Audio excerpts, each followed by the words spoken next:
മറ്റൊരാളെ വേദനിപ്പിച്ചാൽ ഒരിക്കലും നമ്മളെ മനസ്സിന് സമാധാനം തരൂല. അത് റബ്ബിന്റെ വാക്ക.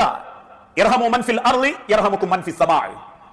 നിങ്ങൾ മറ്റൊരാളെ മനസ്സിനെ വേദനിപ്പിച്ചിട്ടുണ്ടെങ്കിൽ, നിങ്ങളെ ഓർത്തയാൾ മനസ്സുകൊണ്ട് സങ്കടപ്പെട്ടിട്ടുണ്ടെങ്കിൽ, അറിഞ്ഞും അറിയാതെയും മനസ്സുകൊണ്ട് അവൻ നിങ്ങളെ പ്രാകുന്ന ഒരവസ്ഥ വന്നിട്ടുണ്ടെങ്കിൽ, അതിനർത്ഥം നിങ്ങളെ വേദനിപ്പിക്കാൻ പടച്ച റബ്ബ് ഒരു തീരുമാനമെടുത്തു.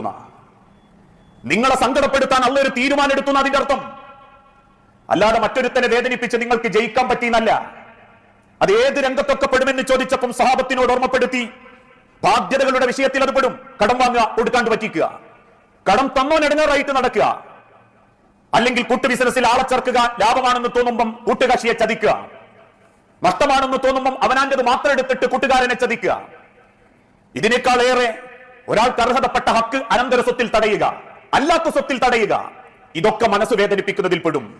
അന്യായമായിട്ടും ചതി കാണിച്ചും